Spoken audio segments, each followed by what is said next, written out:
On February 12, 2025, as you all know, President Trump held a telephone conversation with Russian President Putin, as announced in a Truth Social post. I just had a lengthy and highly productive phone call with President Vladimir Putin of Russia. We discussed Ukraine, the Middle East, energy, artificial intelligence, the power of the dollar, and various other subjects. We both reflected on the great history of our nations, and the fact that we fought so successfully together in World War II, remembering that Russia lost tens of millions of people, and we, likewise, lost so many.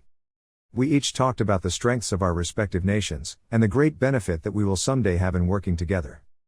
But first, as we both agreed, we want to stop the millions of deaths taking place in the war with Russia-Ukraine. President Putin even used my very strong campaign motto of common sense. We both believe very strongly in it.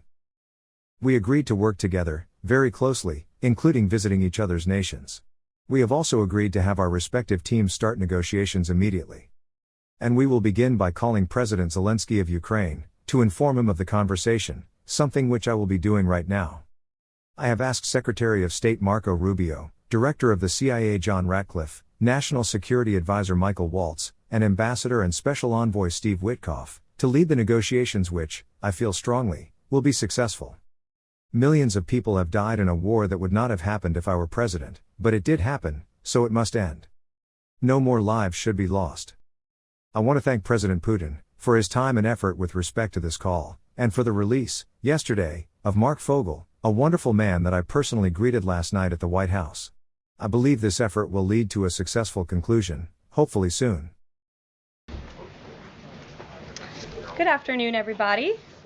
It's great to see all of you on this very newsy day, to say the least.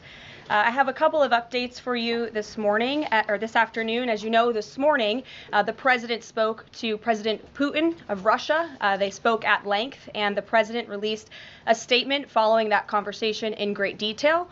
I can also confirm that the president just recently got off the phone with President Zelensky of Ukraine. His truth is as follows. I just spoke to President Zelensky of Ukraine. The conversation went very well. He, like President Putin, wants to make peace. We discussed a variety of topics having to do with the war, but mostly the meeting that is being set up on Friday in Munich, where Vice President J.D. Vance and Secretary of State Marco Rubio will lead the delegation. I am hopeful that the results of that meeting will be positive. It is time to stop this ridiculous war where there has been massive and totally unnecessary death and destruction. God bless the people of Russia and Ukraine. I myself just spoke to the president about these calls, and he told me to tell all of you they were very good calls, they were very positive, and the administration is wholeheartedly committed to a peace deal to end once and for all the Russia-Ukraine war.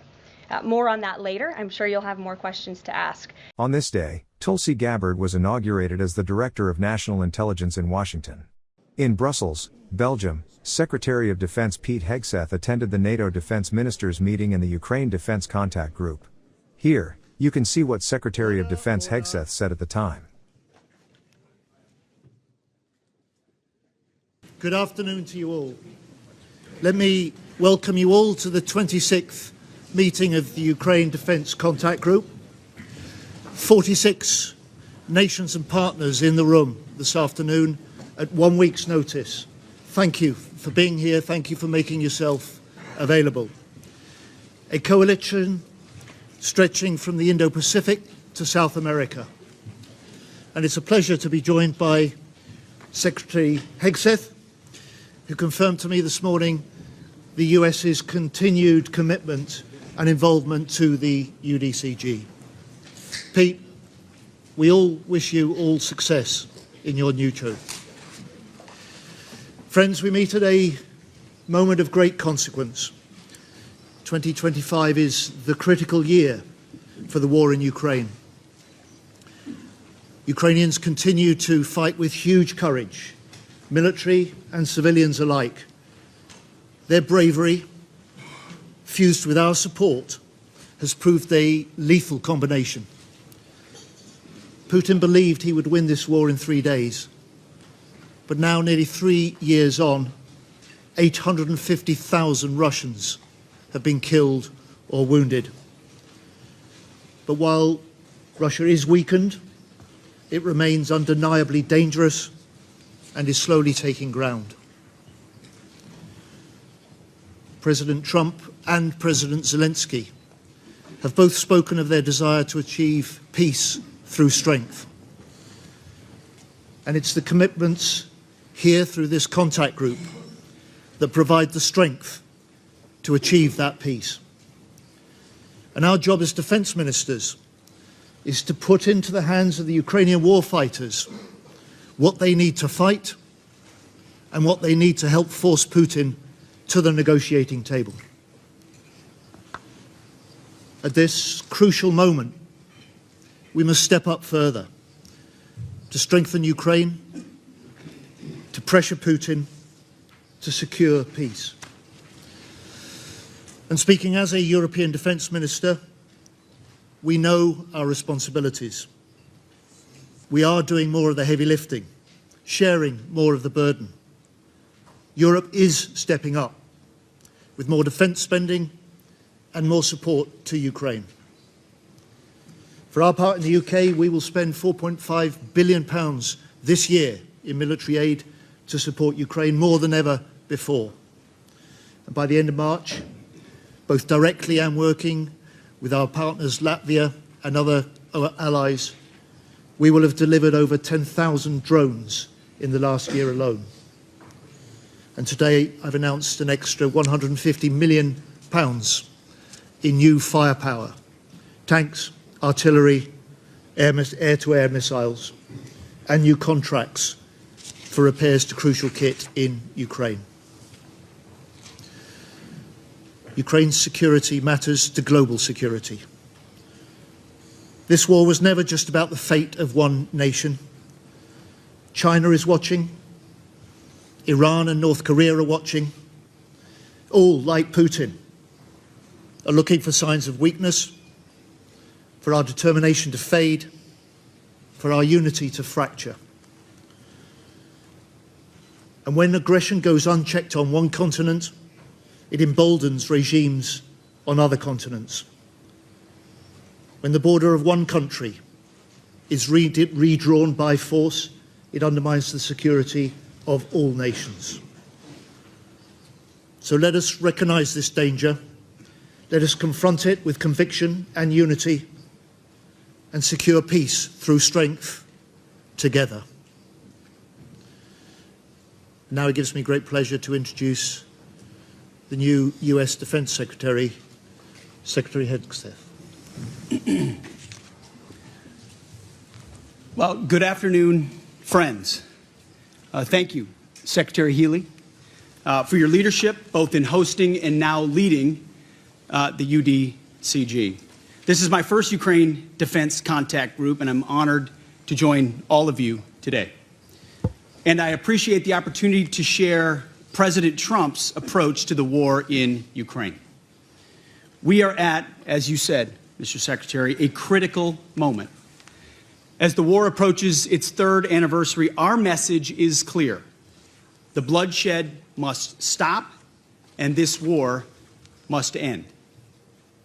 President Trump has been clear with the American people and with many of your leaders that stopping the fighting and reaching an enduring peace is a top priority.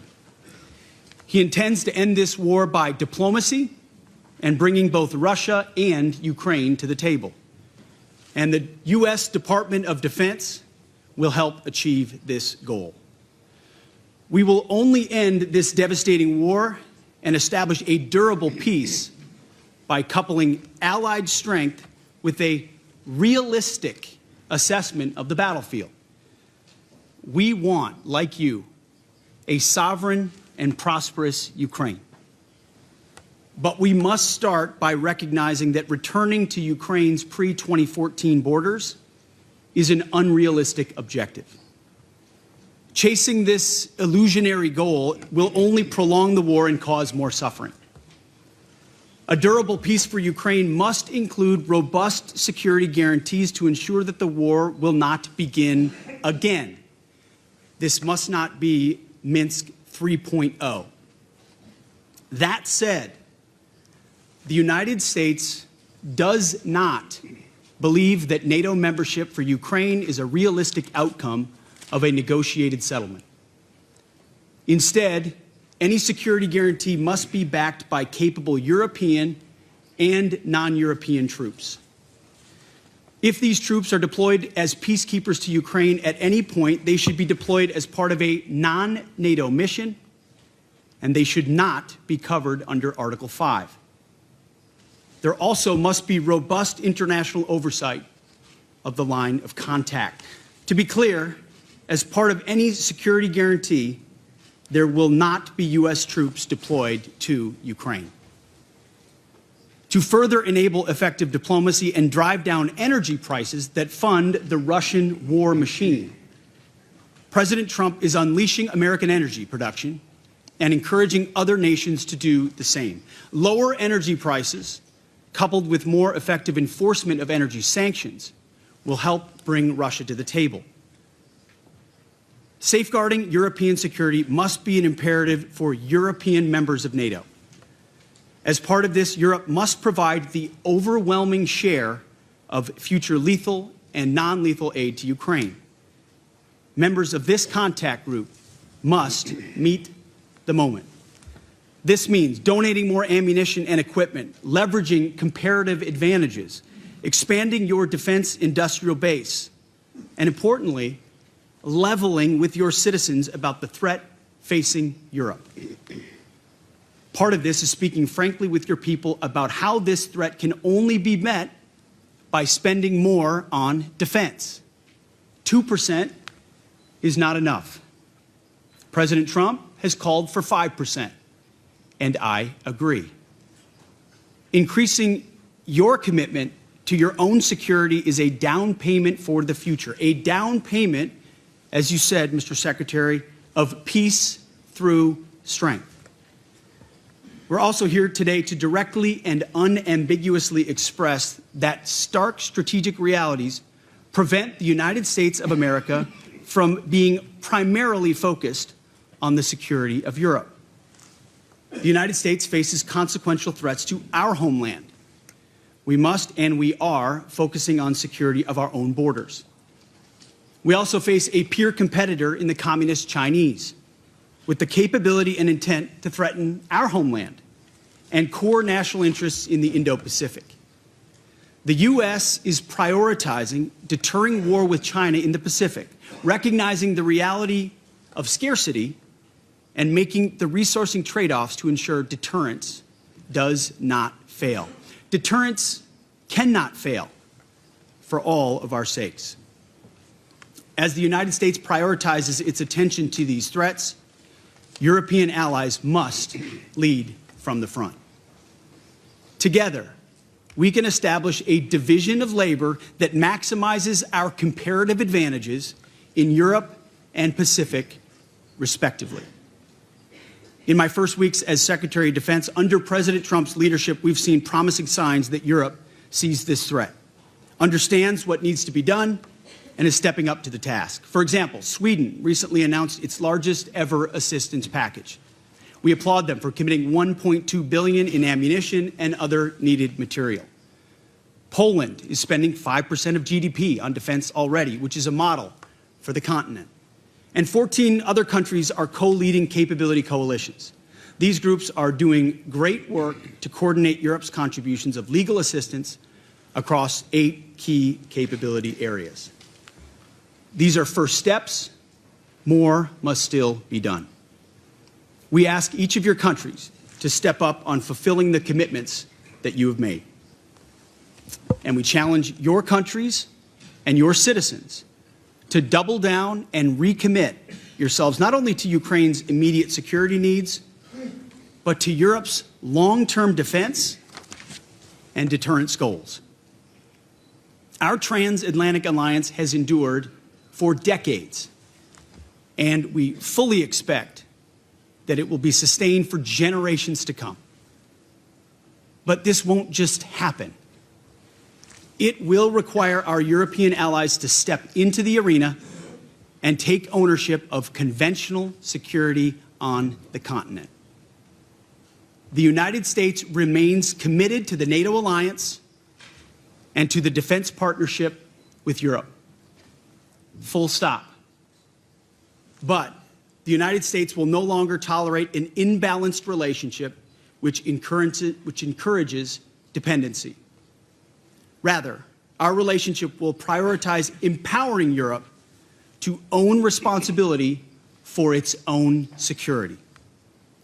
Honesty will be our policy going forward, but only in the spirit of solidarity.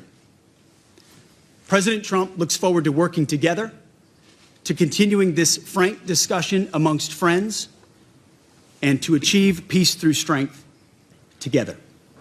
Thank you. No questions, I'm afraid. Secretary Hegseth, we hear you. We hear your commitment to NATO, to Article 5, to a sovereign Ukraine, and to your defence partnership with Europe. We also hear your concerns. On stepping up for Ukraine, we are and we will. On stepping up for European security, we are and we will. And you've just spoken about peace through strength. We are 50 nations strong here, all determined to put an end to Putin's war, to do so together. Ladies and gentlemen, we have work to do. I will now ask the media to leave. This meeting was held in advance of the Munich Security Conference, which will be held on February 14, 2025. But simply pointing out realism, like the borders won't be rolled back to what everybody would like them to be in 2014, is not a concession to Vladimir Putin.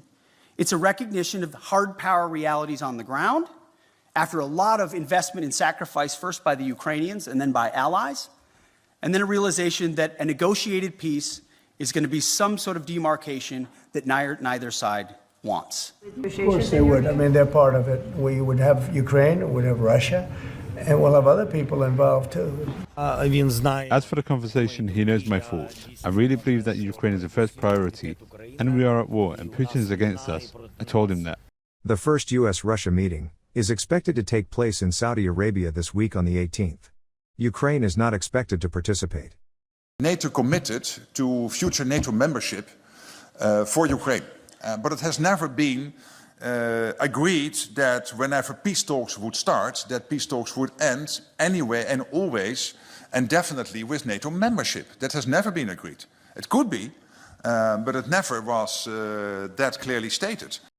Vice President J.D. Vance attended the Munich Security Conference. Next time, we will report on the event.